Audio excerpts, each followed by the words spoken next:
July 1998, Shorthand English Senior Grade. Get ready for the dictation. 10 seconds.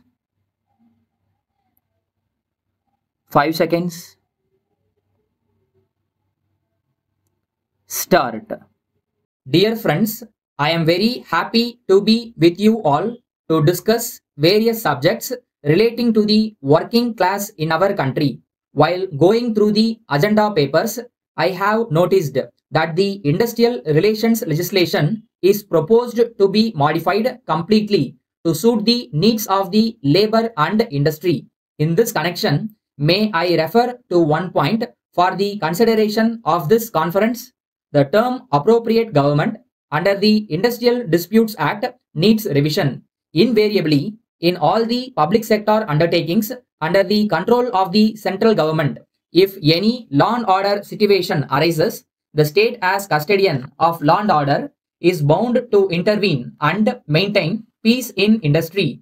At the same time, they are not able to settle the disputes between the parties as they are not the appropriate government for that matter. May I therefore suggest that this conference may consider the question of amending the Industrial Disputes Act suitably to give the state governments the necessary statutory powers to settle industrial disputes in the central sector units situated in the states.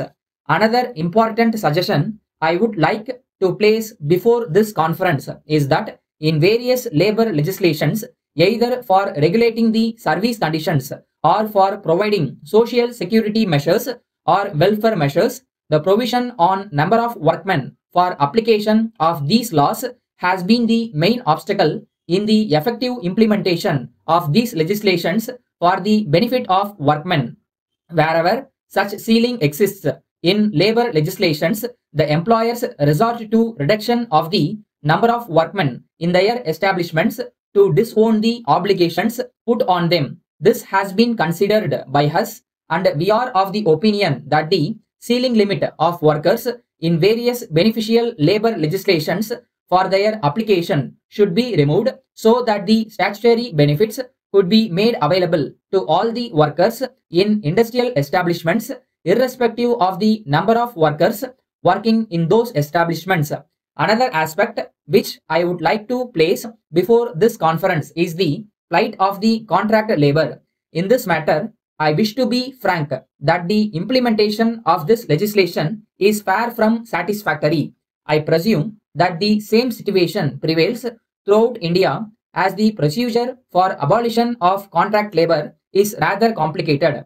The problem is that the Contract Labor Act does not provide for any relief to the workmen thrown out of employment by the abolition of contract labor. Our state government have moved an amendment to this legislation to provide that in the event of abolition of contract labor, the principal employers of such industrial establishments should be required to observe the affected workers.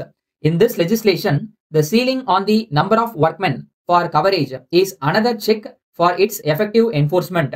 Of late, it has become the practice of parties to dispute to take up cases before the High Court, questioning the orders of the government and the orders of the various authorities created under different labor laws.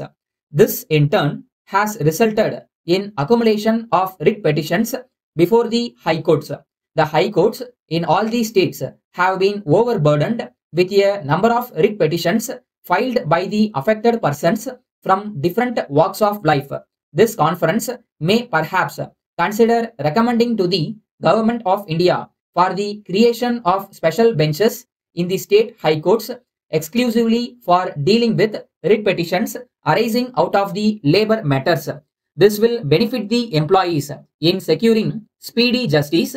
These progressive measures are essential for the benefit of the workers and the weaker sections of the society. Letter from the manager Chakrabani and Company Kumbakonam to the proprietor Krishna Traders Chennai.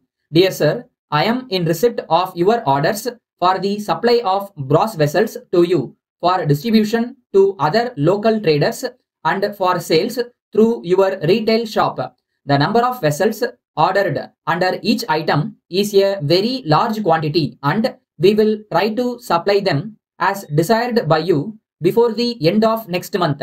In this connection, I would like to inform you that the quality metal sheets are in short supply.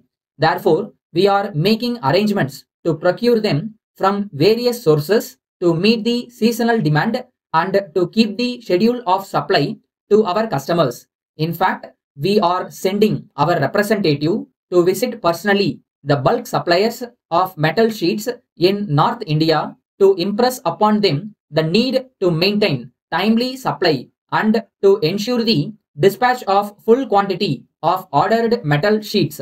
We will be getting a clear picture about the supply soon after our representative's return from his trip. Meanwhile, we are arranging to dispatch the available quantity of vessels to you so that you can manage the immediate requirements. I would like to point out that a sum of rupees 50,000 is still due from you for the supply we made last month. I request you to kindly send this immediately without further delay and oblige. Thanking you, yours faithfully.